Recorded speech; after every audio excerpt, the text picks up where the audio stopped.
Go through your day today, write down everything that's taking up time on your calendar and everything that's on your to-do list that you didn't get to. Calibrate that for what was important to your family or your business and what gave you energy. And then welcome to Breaking the Bottleneck, the podcast for founders who can't seem to let go, but can't afford to keep holding on. We'll go behind the scenes with founders who have broken the founder-led bottleneck and scaled to the next level so you can learn from their mistakes and their successes. Hello, everyone. I am your host, Charlie Birch, and I'm joined today by my co-host, Laurel Carpenter, and our guest, Ashley Chang.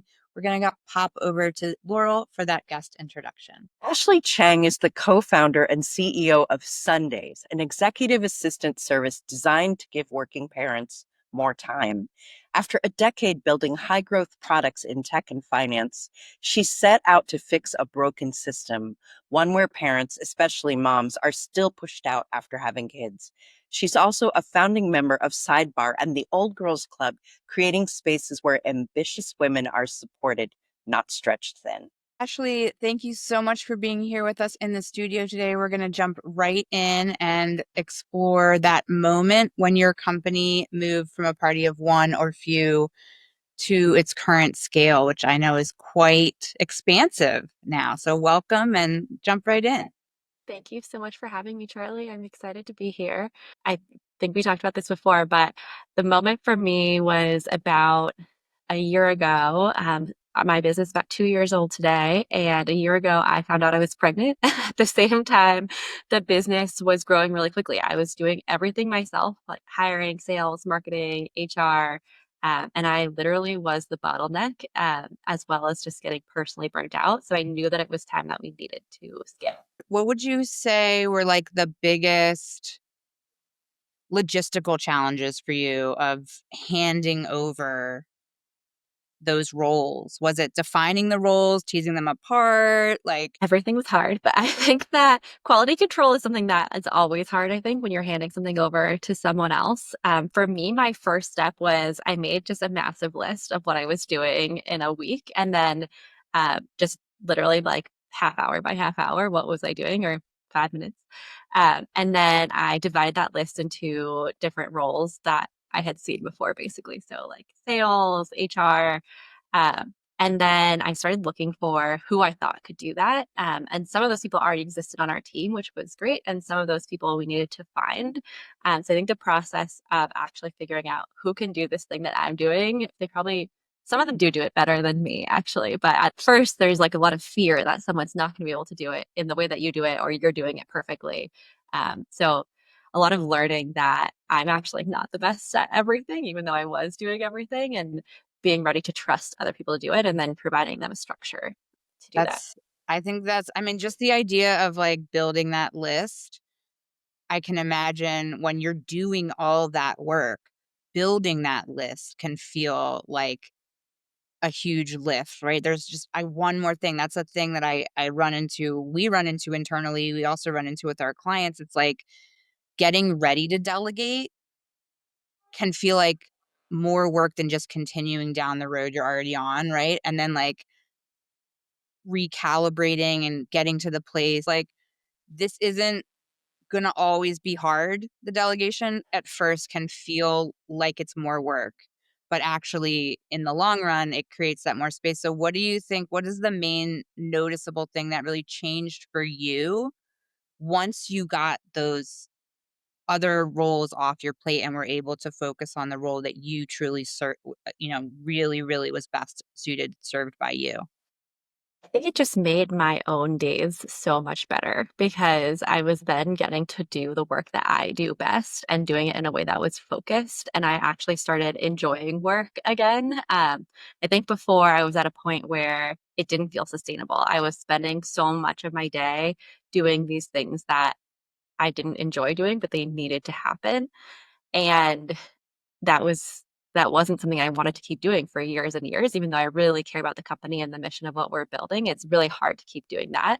The other thing I think as a founder is that I like solving new problems. And so after I had built out these systems for how to do things myself, I'd already kind of solved that problem. And I was just running the minute details, which was like send 3 emails to each potential client and things like that. And that was really painful for me because it wasn't that solving new problems that I enjoy. And I imagine a lot of the people that you work with also want to get back into that space of solving those new problems and work through Yes. challenges. It's interesting that you put it that way because one of the guests we had on recently, Chris Dyer's episode, he talks about when essentially he does some executive coaching work at this phase of his career around culture, and he's looking at talking with founders he's saying, why are you still doing all the things even if it's within your role? Like, a role evolves into a department, evolves into multiple roles, right? And it's like this idea that, you know just because it was a thing you used to do doesn't mean it's a thing that you should do, even if it's under that umbrella. And it's similar to what you're saying. So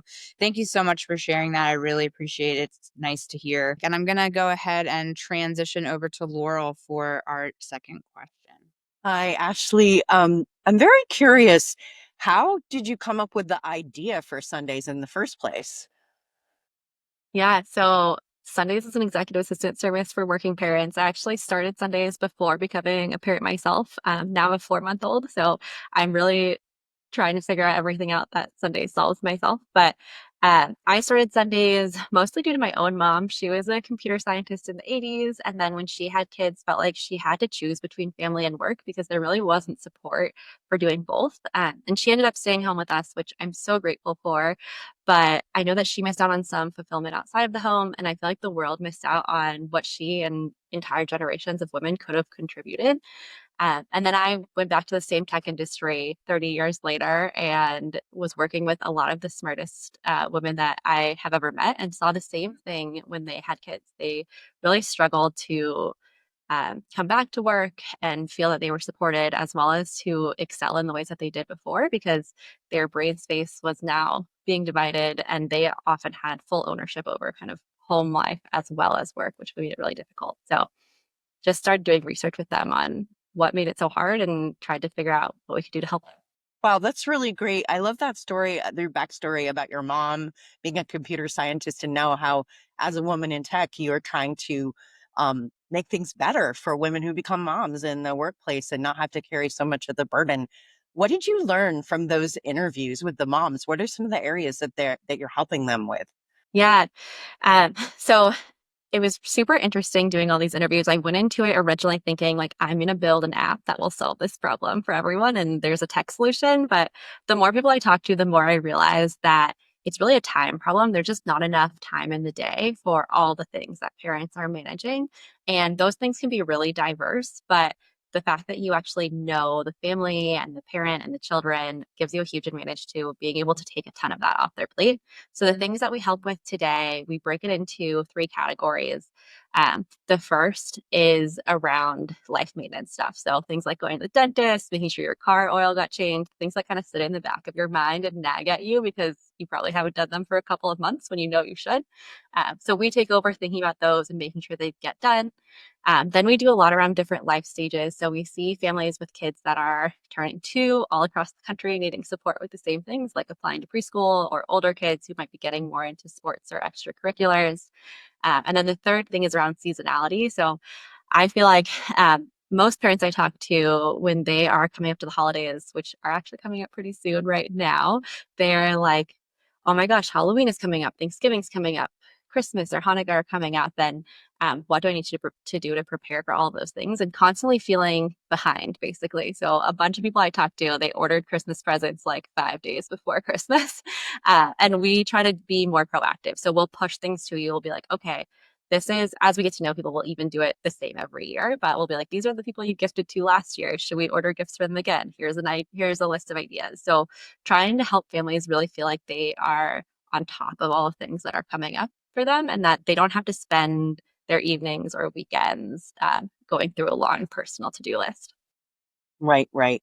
So is the inspiration for your business name Sundays that people get Sundays free or have Sundays off? I'm curious about that. Yeah, that's the idea. So we, as I was talking to all these parents, one of the questions I would ask is like, what does a day or a week in your life look like? And most of them were, um, with family, and then they would go to work at least 9 to 5, and they'd go back to watching their kids. And then a lot of them would get back on the computer and do more work in the evening. And they're like, all of my family admin gets pushed to the weekends. And I spend my whole Sunday going through this list. So our goal is to help people get their Sundays back.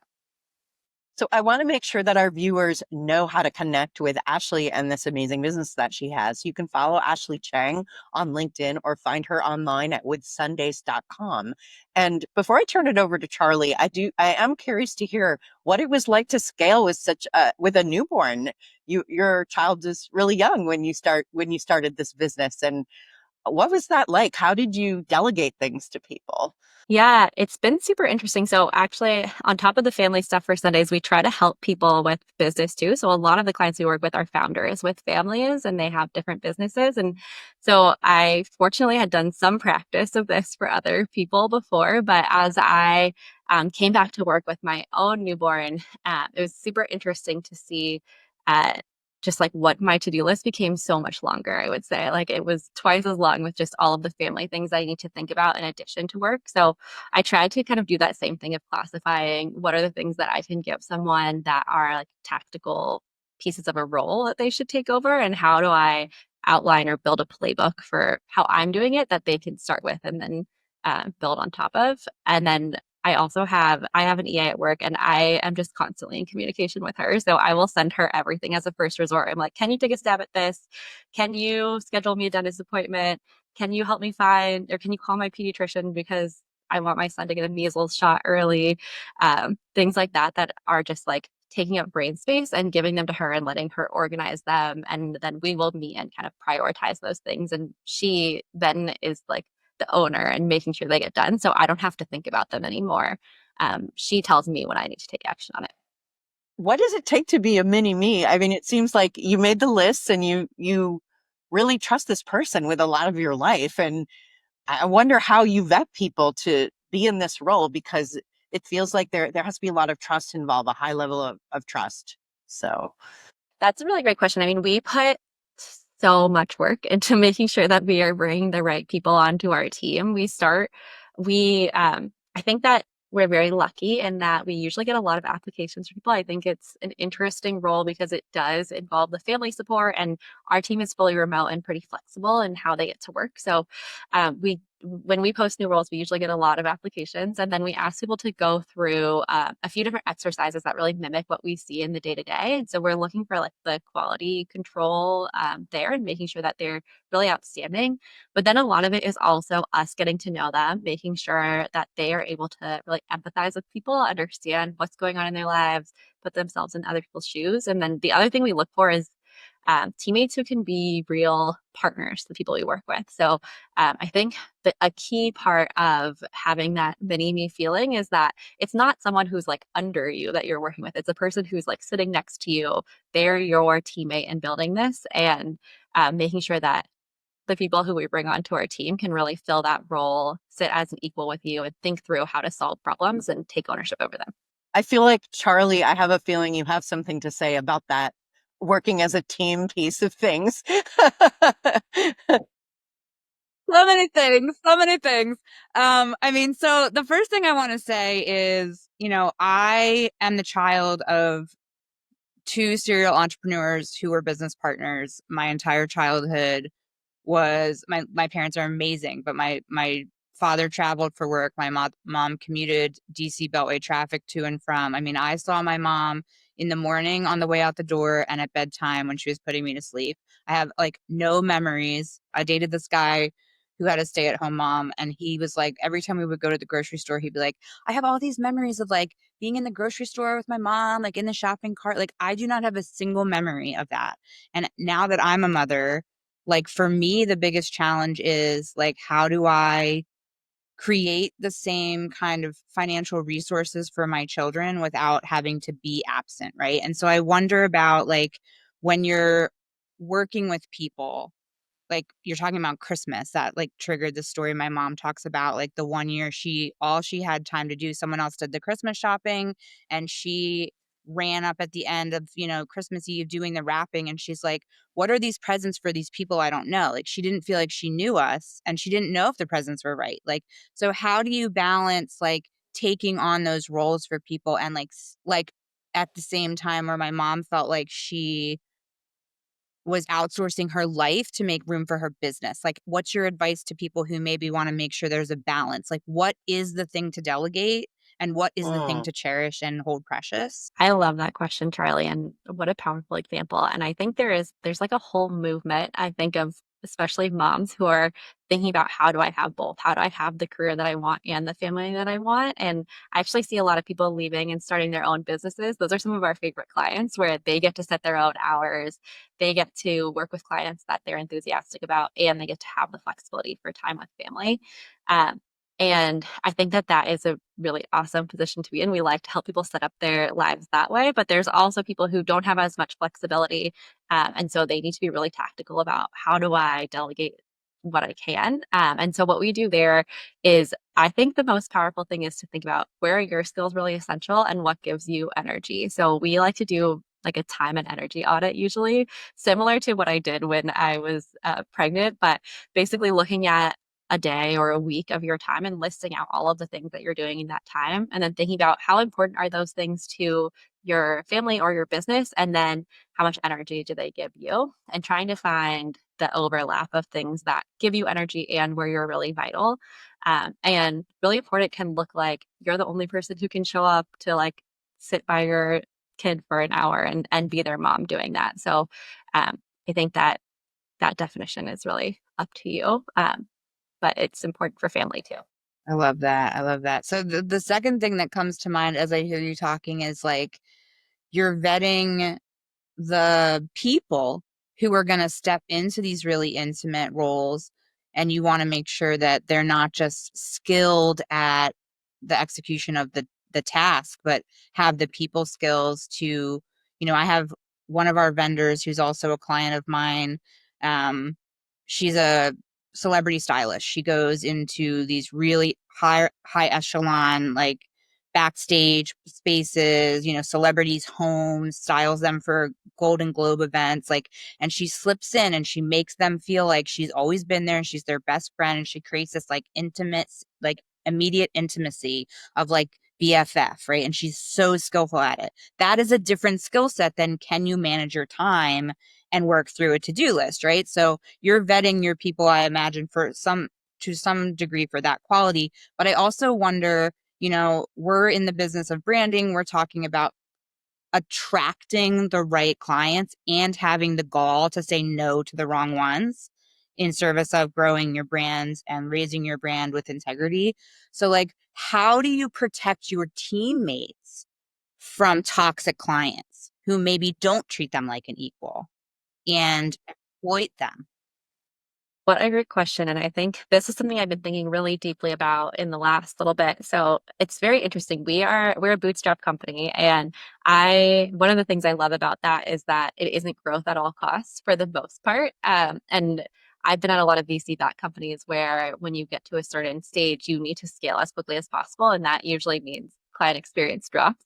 But as a bootstrap company, you need to scale quickly in the beginning to be able to pay yourself and survive. And so we spent the last 2 years saying a lot of yes to basically most clients who came our way and saying like we can solve these problems for you.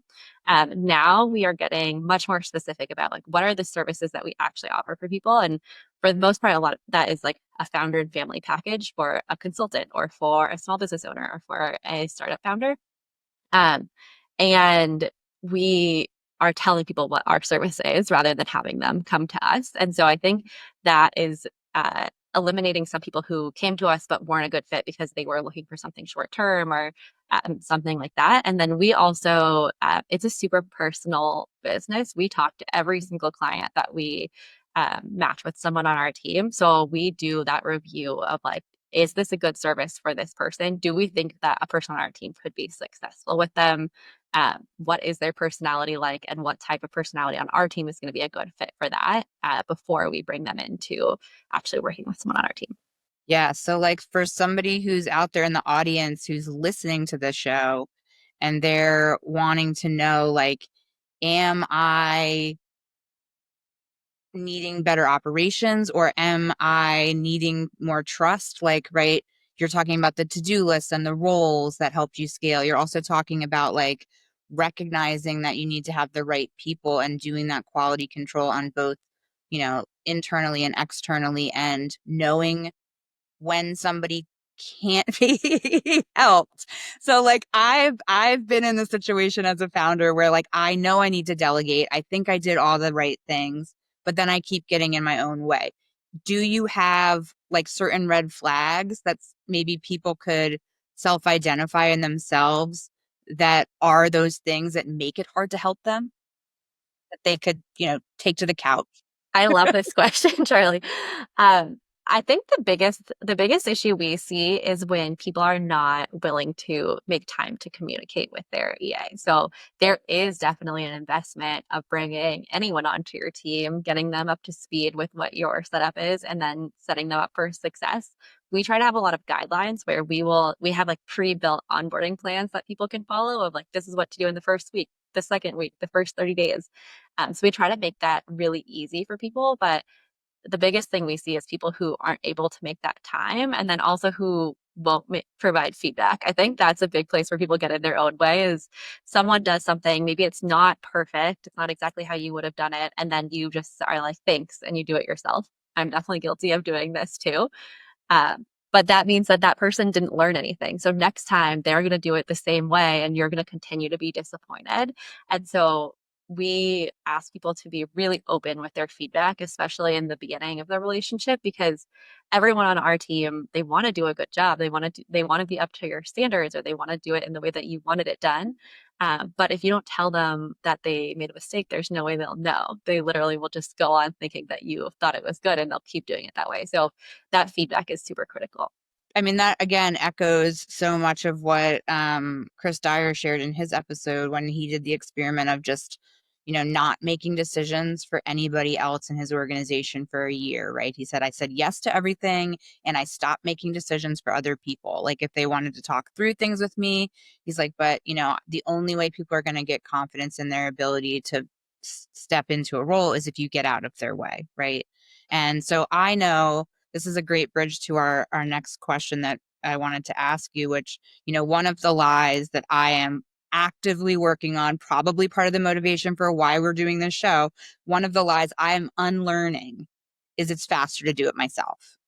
It might be immediately faster to do it myself, but I literally cannot do it myself all the time, right? There's just not enough time. It's not about speed, it's about capacity. And so like the lie that I have to unlearn in order to get to our next stage of growth, my next stage of growth in my family and in my business is I can't and shouldn't do everything myself. So my question to you is, what is the biggest lie that you had to unlearn to get from where, you were yesterday to where you are today? And that's such a great lesson that you learned, Charlie. The biggest lie that I have been constantly unlearning is just the time scale of what it takes to build something. I think that so many people go into starting a business thinking that in 2 weeks or in 2 months, they're going to have a business that's running and it's successful. And we're 2 years in. And I think from the outside, it looks like we have a real business and we make money, but we're still constantly learning so much about what it takes to build a business. And I think I live in near San Francisco. And so I have been around this kind of venture investment story a lot. And what you hear there is you see people who did 3 months in an accelerator and then they raise money, and that's kind of the definition of success. But you don't see what came after. And so I think that a lot of people, when they start businesses, they think they're going to be successful super quickly, and they're not prepared for all of the ups and downs that it takes to actually build a business long term. So my biggest lesson is just everything, it's a journey to get where we want to go, and it's showing up every day and doing the work. Yes, I love that. So real quick, I just want to remind our listeners to make sure and like and subscribe if you are digging what Ashley's throwing down, because the more attention we can get on the episode, the more great guests and the more support and resources we can get out to the people who need it the most. Also, you had mentioned at one point the importance of those guidelines for your team. And that's actually exactly what we developed our brand IDQ tool for, is to help create those brand anchored guidelines, right? Those integrity standards for your brand that aren't limited to colors and fonts, but really are about essence of behavior and values. So if you hear Ashley talking about that and you think, well, that sounds really great, but I wouldn't really know where to start, head to our website, because that tool is available complimentary on our website to engage with. And then I want to give Laurel an opportunity to jump in, because I just like exploded with parenting resonance. And I feel like, Laurel, I know you're not a parent, but I know you're very obviously a human-centered person. I'm curious if anything is coming up for you with Yeah, kind of the spitballing we were doing there. there are a few things actually. And one of them is that I was thinking about brand IDQ, and one of the problems we see in the collective is a lot of times founders or solopreneurs or individual business owners really in the beginning often make it a lot about themselves, their brand, and that's understandable. They might name their business after themselves, or the personality, the branding of the business is focused on them. But I noticed in your particular business that you pivoted away from making it about you very quickly. And because it's called Sundays, I think your picture is on the website, but it's not really focused on your personal brand, I don't think, from what I can tell. And I'm wondering, like, was that an intentional choice you made? And I wondered if your experience in startup land had anything to do with making that choice. That's immediately what came to my mind, Charlie. Yeah, that's a great question. I think that it's interesting, Laurel, because I feel like in some ways it is too much of my personal brand, especially a lot of our marketing has been on LinkedIn, and on LinkedIn, it's like my personal brand that is driving people to Sundays. And so something we're really focusing on this year is like, how do we expand beyond like Ashley on there and have more of a Sundays voice? But intentionally Sundays the company is bigger than me. I mean, it's a much bigger mission than something that I could do personally on my own. And we want to give as many families as we possibly can time for both family and work and everything in between that. So I didn't ever want it to be like Ashley could solve this problem. It's really a team of people coming together to solve that problem. And even like more broadly, a movement of people who care about having both of those things that we want to be a part of and support. Love that. That's such an important question, Laurel. Thank you for bringing that. It's like by the time the episode airs, this will be a past issue of the newsletter, but I just literally this morning finished writing the newsletter for August, and it's all about the trap of the personal brand. You know, there's so much messaging that, you know, the only way to build a resonant brand is to slap your founder face on it and to, you know, pump it out there. And is the founder's reputation, energy important? Of course it is. But like, do you want to be the dancing monkey for your brand into eternity? No, you don't, right? So like, I think most of the people I see really preaching that are the people who stand to benefit financially from you drinking the Kool-Aid, that you have to grow, you have to have a personal brand to grow. I wanted to just make an observation that my I'm a Gen Xer, and my mom went back to work when I was about 10 years old, and I and both my parents worked, and I have a distinct memory of being a latchkey kid, like it's a very generational thing, I think. And I can really appreciate your story about your mom, the computer scientist. My parents did not return to the things they really wanted to do with their lives until after retirement. And now my mom teaches music, and my dad is a CPA for like a lot of nonprofits and purpose driven businesses. And um, I really appreciate what you're trying to do by giving families more of an opportunity to like free up their time to spend with their kids and have some of that flexibility. I feel like the world has changed so much since I was young, since you were young, that it's possible to do that now. It just amazes me, and I wanted to make that observation. So the last question we have is our signature question, our breaking the bottleneck question. So one of the ways that we at Humanize help our clients to break the bottleneck is with that brand clarity, to externalize that founder instinct and intuition, to tease that personal brand and that company brand apart so that other team members can take full ownership over the brand and the brand can begin to grow beyond the founder, you know, so that there is more opportunity for the founder to step away and be with family, to step away and be in other ventures, to step away and go on vacation, God forbid, right? Without an integrity breach, without clients and customers feeling like, wait a second, I was promised, Ashley and I got Tina, or what's going on here? And so my question to you is, if you had one piece of advice, right? Our piece of advice is start with the brand IDQ. If you're one piece of advice, what is your one piece of advice for a founder who's really serious about breaking the bottleneck?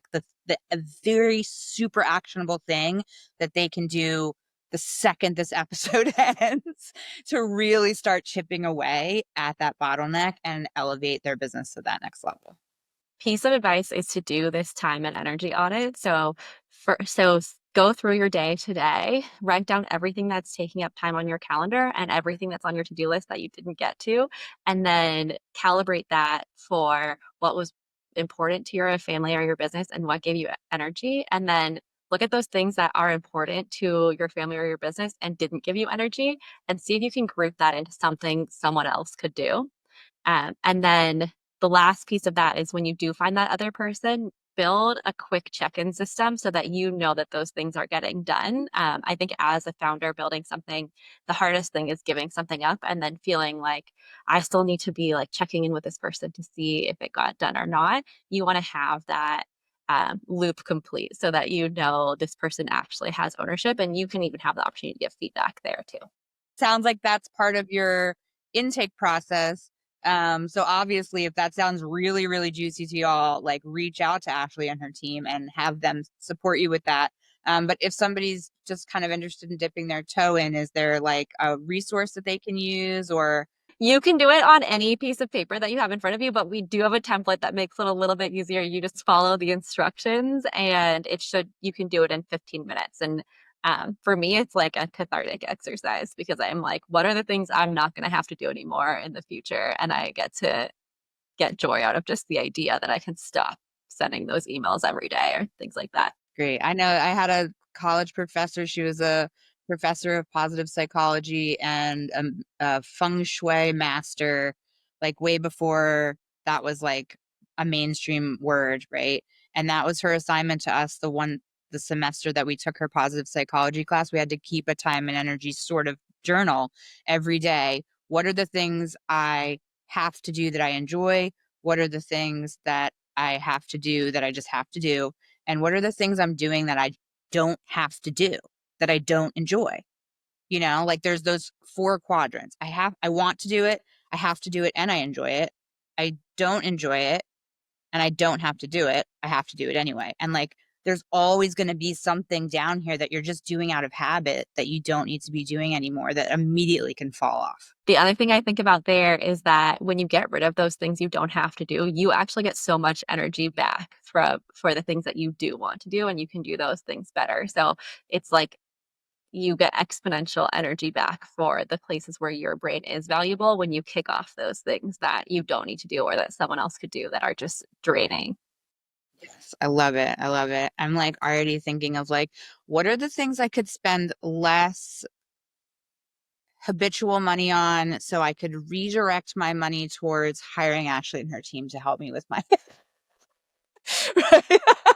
Like really, because you think, I mean, that's another one of those lies that you learn that I've had to unlearn as an entrepreneur, like, is to only pay for things I can't do myself. But then when we bought this house and we have our kids, like there's so many things that I just pay for because it's easier to just pay for it than to try to do it myself. And it really changed the way I think about what I do and don't choose to delegate and how I invest in my business. I totally related to what you said. This was the first year I actually paid for virtual assistant services. I hired someone to help me with video editing because I had spent 3 or 4 hours on this one video and it just wasn't working. It wasn't syncing. And I was like, I really need to outsource this. And it was worth the money. It was totally worth it. And I was like, I should be doing this more often. It was a really good realization to have that. It's not my strong suit and it takes a lot of time. So why not let an expert do it? Yeah, totally. Well, thank you, Ashley, so much for being with us here in the studio today. I think that's a wrap. Thanks for listening to Breaking the Bottleneck. If you're stuck between doing it all and trusting your team to do it right, no, you're not alone. Subscribe for more behind the scenes stories from founders who've let go, leveled up, and stayed true. See you next time.